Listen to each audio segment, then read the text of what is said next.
Hey guys, it's WaifuGate again. So today we're going to be doing the 5.0 list breakdown. Usually what I do is I take 5 lists, usually just from MTGGoldFish or wherever we can find 5.0 lists.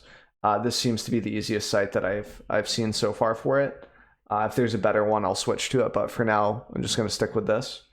So basically what we do is we pick out 5 lists that we think look kind of interesting from this page, or whatever page. Like we just go to MTGGoldFish, go to Decks, and go to Metagame. That's how you get this page. And then we usually just click on like Standard League or Standard Challenge or whatever. And then we just click that. So like this time we're just going to be going over these. So here what sticks out to me, since this was a really popular list for I don't think it was I think it was the Red Bull qualifier, right, where one of these you whitelists took first, I believe. So we've got 4 Narsets, 4 Teferis. I like the Narsets a lot versus Cycling, especially in an 80 card deck. Being able to see this almost guarantees that you can win versus Cycling. The one of Veto is a little weird, and they've got Absorbs as well. So pretty interesting. Interesting to see no Triomes in the 33 lands. 33 also seems really, really low. Even with births though, like I still would like to see 34, 35 lands here, just so that my opening hand has a chance to have 3 to 4 lands in it, which would make me feel more comfortable. We do have 4 Omens that fix it too, but even with the list that I've been running recently, 33 just seems really, really low. And thank you for the follow, man. I appreciate it. So you also have some filtering with Vantress. You have Ardent Veils. The one of Field of Runes, really, really nice. I like that too. Sometimes I'll try to get greedy and get away with like 2 in these types of lists, but perfect number of islands and plains here too. 6 and the 9 there. It's pretty awesome. So 1 Brazen Borrower seems a little awkward too. Now, I wonder if this is the same list that did really well in the qualifier, or if this is different. I'm also going to quickly look at this list to see if it's very close. This one runs 2 Vetoes, 2 Chemistries, so this one's a little different, less Caskets. Yeah, less Caskets. So that's actually really interesting. I do like the 4 Caskets main because it allows you to shatter the sky a little bit better. And the difference on the preference for Thirst versus Chemisters, like being able to cast it again, is pretty cool. Both are pretty weak to Fairy Narset combo, but usually don't have to worry about that too much. 3 Elspeths is also interesting over 4. And the 4 Omens, like I would almost rather have 3 and 4 here, but that's a little close. Let's check out their sideboard. So this is pretty set up, I would say, against like Jeskai Luca, where they can kind of absorb threats. The 1 Mystical Dispute there. The other 3 are in the sideboard. I really hate that. I really hate the 1-up disputes, because like if you draw it in your 80 card pile super late, it's just bad against anything that isn't like a hard cast agent. I just personally don't like it. I would say that this is better as like the 4th Thirst, the 4th Elspeth, the 2nd Veto.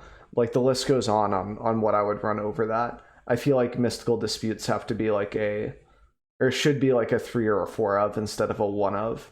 Like you can have much better 1 ofs in my opinion. So pretty set up against like control slash bit of aggro game 1. Like Caskets are pretty open. Like this can hit like Shark Typhoons too. A new download. Hey, thanks for the download, dude. I appreciate it, man. That's for the Raid Shadow Legends thing. I appreciate it, man. So yeah, in any case, like this list looks pretty interesting. I almost want to try it out eventually, but I know that it's going to be really, really slow and grindy on the ladder. And sometimes you're just not going to hit your wipes and stuff, so I don't know. Between like Shark Typhoon really makes these decks a lot more bearable in regards to win cons, because late game you have 10 lands, you cycle for 8, and you can like 3-shot your opponent. Like it's pretty fast. On top of that, you have Trawler for life gain, you have Absorb for life gain, etc. I don't really know if I like Absorbs over Neutralize, but the life gain is pretty relevant. Just like you also have Field of Ruin, so it's a little harder to cast. And you can always cycle to neutralize against Teferi. So maybe mix and match numbers for like 3 neutralize, 3 absorb somewhere. But yeah, anyway, set up for aggro mainly game 1 and sometimes Luca fires, like because you can exile the tokens and stuff from sharks. No agents or anything to blink with Yorion too. You're just using Yorion for your omens, basically, for value, and to threaten to double ECD, which is strong enough in its own sense. And you can also blink your planeswalkers for loyalty to refresh them. So sideboard, this is for Zenith Flare, and sometimes Luris. 1 Gust, 2 Vetoes, 2 Dovins, 1 Negate, 3 Disputes, and 2 Suns. This is kind of okay.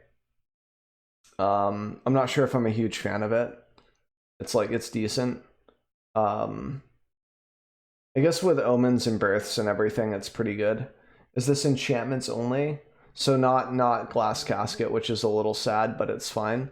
I also, something else that I really like about this list, like it just popped into my head, is that you can Glass Casket like a token, and then later on Yorion flash it and actually get a real creature or another token. Like you can just kind of cycle those. And you can also bounce your casket with Teferi if it was on a token as well.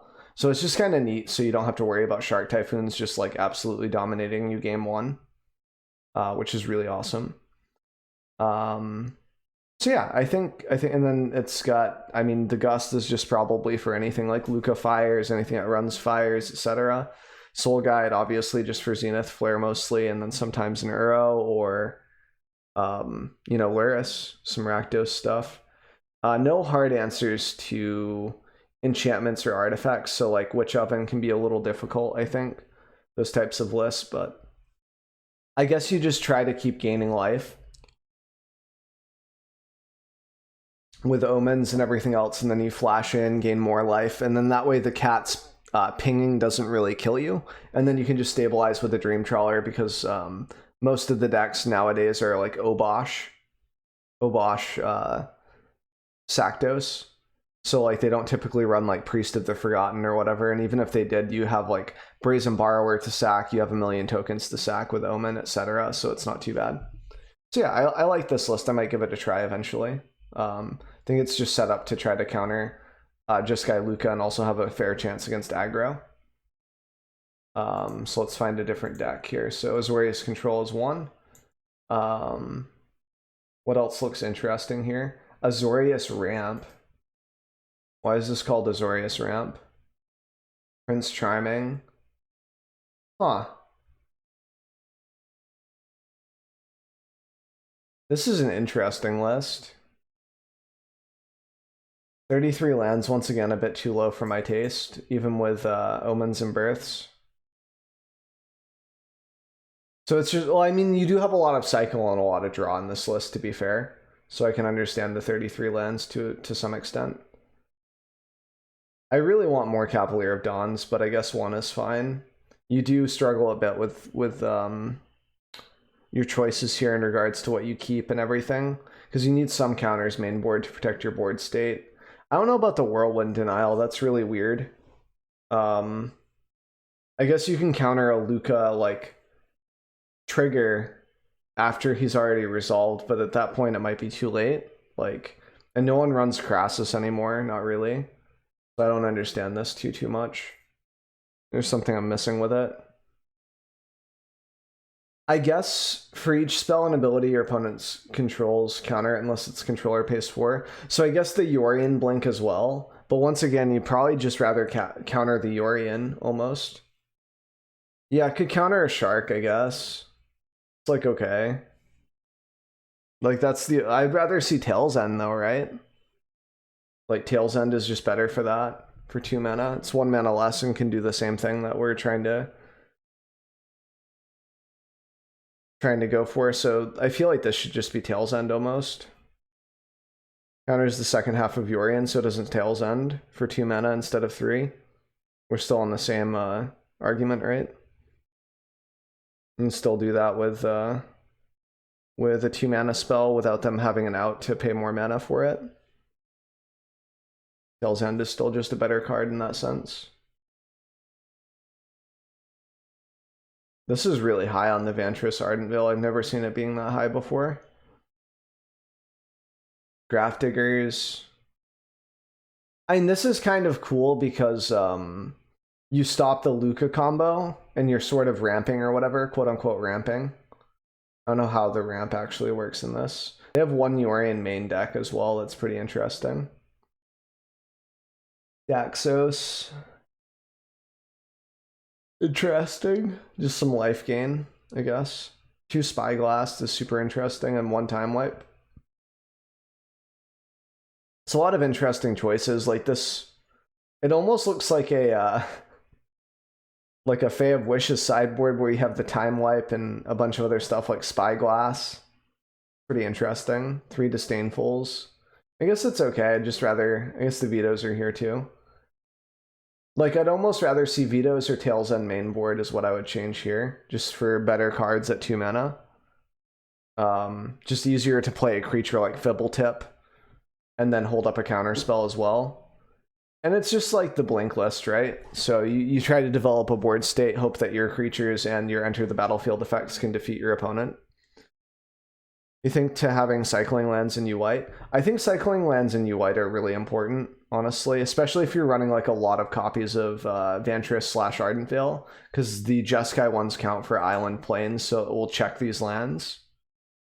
Super important in historic for sure, like where you have Drowned Catacombs and everything else too, or like Glacial Fortress, for example. Like you're just able to pump out more lands. But that's like a different format, but I'd say that this list is pretty interesting. Not sure if I like the Blast Zones or not. Like they can counter like aggro at 1, like Blast Zone at 1, but like once you start ticking it up to 2 or 3 even, like you start blowing up a lot of your own dudes. So I'm not sure if I like that. I don't know about the deputies either. Like I'd probably trim a few cards here in order to make room for a second Cavalier, at least maybe even a third, because these things are just so important. They're so good in these types of lists. I really like them. I like the one of Elspeth's too. So overall, like pretty interesting deck, but I'm not sure if I would try this one really. Like I'm not sure how this is better than something like Jeskai Luca, where I guess you get to run counter spells, which is good, but I'd rather just run U-White control, I think, but maybe not. Maybe there's some merit to quote-unquote Azorius ramp. We already know what Jeskai Luca looks like. I'm curious to see what like Sultan Midrange looks like. Nothing else really looks interesting here for the 4L lists. Like Orzhov Luris is kind of interesting, but I'm not going to be great at analyzing that. Let's see what Tamir Reclamation looks like right now. Oh, okay, so is this the Curego one or no? No? It's just runs a bunch of creatures like the Curego list would usually run. And then a few hard counter spells. No expansion explosion. And no wilderness. Wait.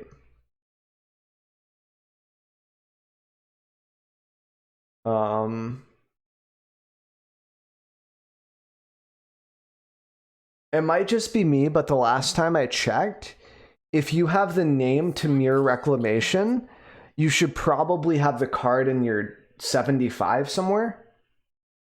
Maybe that's just me, though. That's probably just me, right?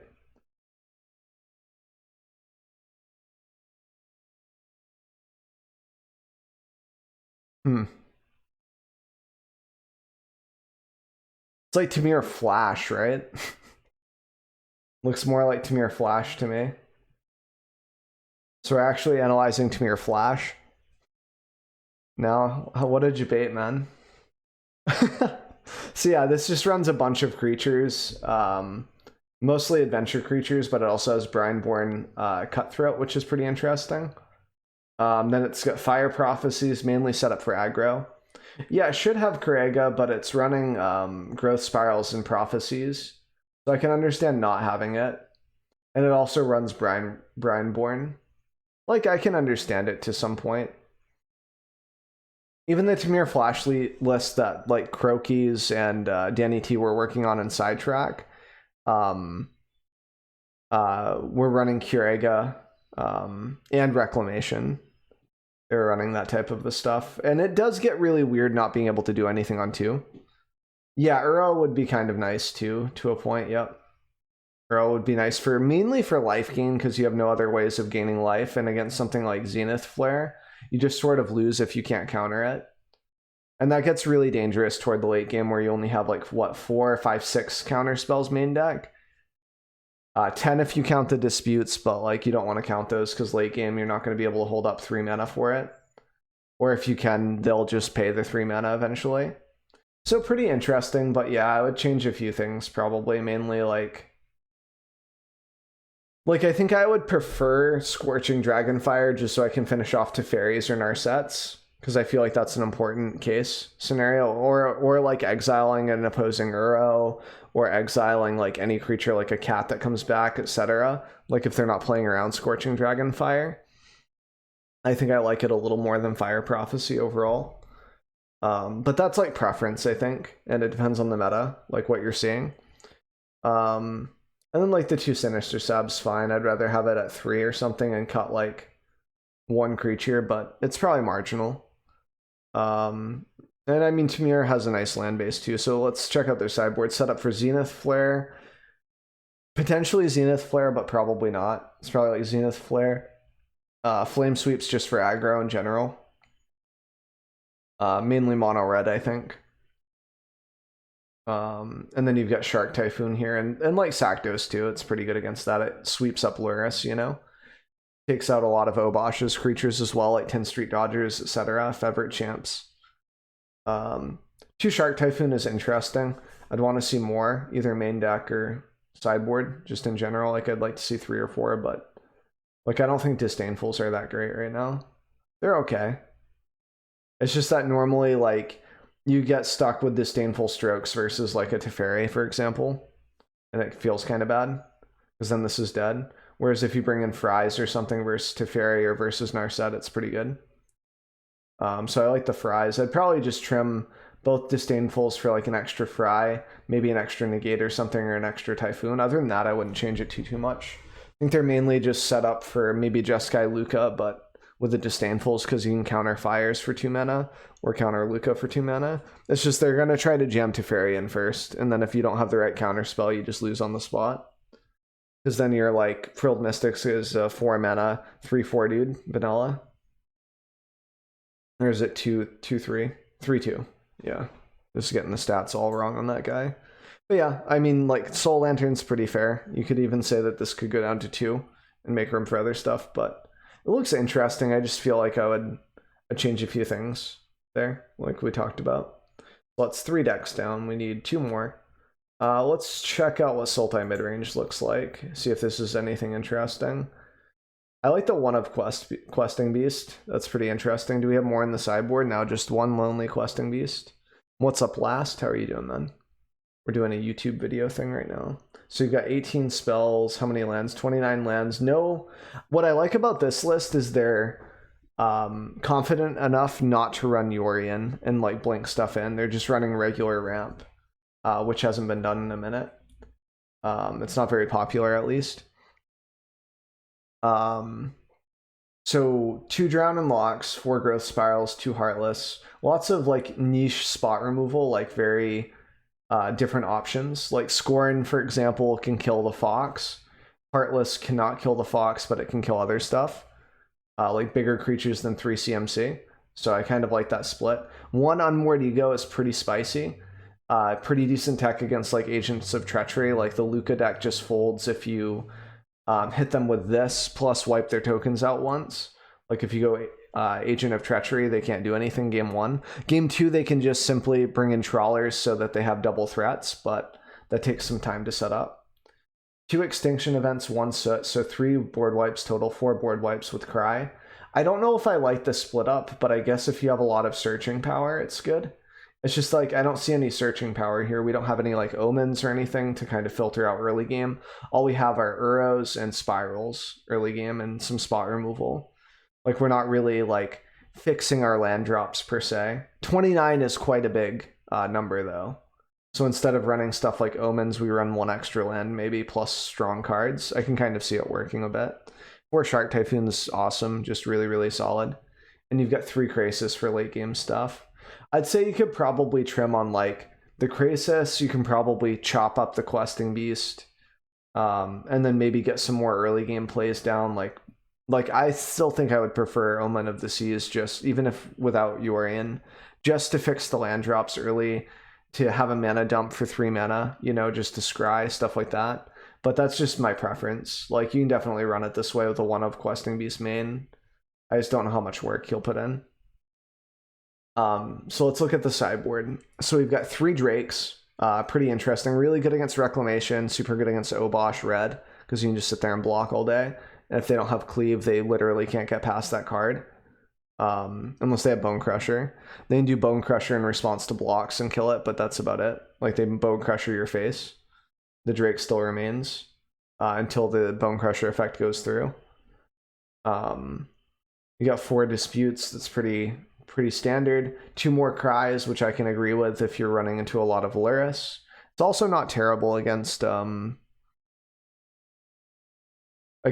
Cycle, because you can exile Valeris and it catches everything else in the deck aside from Fox.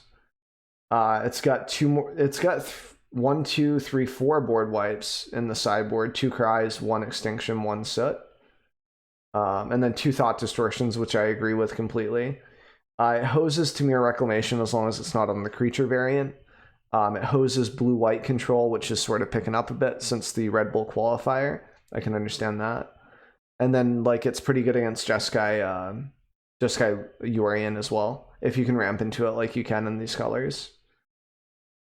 Because after you deal with, like, you know, Elspeth Conquers Death, you deal with Luca in their hand, you deal with Teferi because they're kind of holding back, trying to get ready to play the counter war game. They're sitting on, like, vetoes and stuff, and you're just like, yo, dude, those are coming out of your hand, man. Sorry to break it to you, but those are gone now. So it's not bad against Jeskai Luca. You do lose to, like, Agent plus other stuff, basically, in response to Thought Distortion, but generally clearing the path with Thought Distortion is super nice, especially if you have the Unmoored Ego to get the agents and other creatures out of their hand, fill their hand with stuff, etc. You can kind of get there. And Casualties is super nice still. So yeah, overall pretty interesting. I do like that they're not running Yorion. I feel like that gives it an advantage. One, you get a surprise factor because your opponent doesn't know what you're on until you start playing like 2 or 3 cards. And it's not a very common deck, so you have that going for you too. Like, just the surprise factor and the uncertainty of how to beat a list that you don't play against a lot. So we've got Rakdos Sacrifice. What's BR mean? Because we already know what Jeskai Luca looks like. We could check out Bant Ramp, I guess, too. Cycling, we already know what it does. Orzhov Luris is kind of interesting, and Obosh Red is whatever. So I guess we just go BR just to see what this is. Ooh, nice. It's a spicy one. This is an oldie but a goodie, huh? Very simple. I run 4 of every card except for Spawn of Mayhem and my 1 of Duress. And I go face. This is like typical, like, old knights. I feel like this actually has a lot of push power. Like, this probably punishes a lot of people right now. The only reason I stopped playing this deck back in the day was because it was like mirror matches and best of 1, and I got really annoyed with it. I feel like if I did best of 3 with this deck with like Duresses and Blazing Volleys and stuff for other aggro matchups, it could be pretty fun. I like it. I like the Unchained Berserker too. That's new tech back when Rakdos Knights didn't really have access to this card. So I like this list a lot. Just develops cards, lots of life damage, like life loss for the opponent with Stormfist and such, and just pushing through with Spawn of Mayhem or Rotting Regisaur is pretty cool. And you have drill bits and stuff for board wipes, game 1 and 2. Even more so game 2. So I definitely like this list. There's not a lot to cover on this. Like, it's just, you guys probably have played the list here and there, or seen it on the ladder back when it was super popular. This doesn't seem like it's changed a lot. Still the same old. Not really any new cards aside from maybe Unchained Berserker in regards to how it used to be ran. So yeah, I might give this a try eventually. So yeah, that'll be the meta breakdown. Like, just some last thoughts about this. I think it's just looking to get in under Jeskai Luca and to also outvalue other like red decks and such, just because like your creatures like Rotting Regisaur is super hard for red to deal with. And you've got Spawn of Mayhem that just kind of flies over red as well. And it has trample, so like the only thing that can really block this guy against, like if you're playing against mono red, is like a Phoenix of Ash, which they want to swing in with. And they're not allowed to if you're just sitting here with Mayhem Devil. So that's kind of neat. And then you've got good spot removal with Bone Crusher, and you've got lifelink here, so you can kind of blow out red if they're going for exact lethal and such. Like you can throw them off by flashing this in, block. Not only do you have an extra blocker because of Black Lance, but you're also giving something else lifelink, or itself lifelink, which can be a three life point difference swing, or 6 if they're swinging in with a 3 attack, etc. You know, so it's just kind of nice. And then Embercleave on Rotting just ends games, which is really fun. I like it. It's super spicy. All right, and that'll be it for the video. So I do one of these every Friday. We upload it. The meta breakdowns, and then we also have another segment where if there's a big tournament like MTG Melee or something, or Red Bull qualifier, stuff like that, we'll do a breakdown on the lists that, you know, did really well in the tournament and try to analyze like why those lists performed as well as they did, what sideboard cards were efficient against other decks, etc. So if you guys are into that, you know, there'll probably be a playlist for that, or just like an upload. And yeah, appreciate you guys chilling out. And if you have any questions, feel free to toss them in the comments below, or stop by my stream. I usually stream every day from 2 a.m. until about 7 a.m. Or 8 a.m. Central Time, CT. And yeah, thanks for chilling out, and hopefully it was helpful.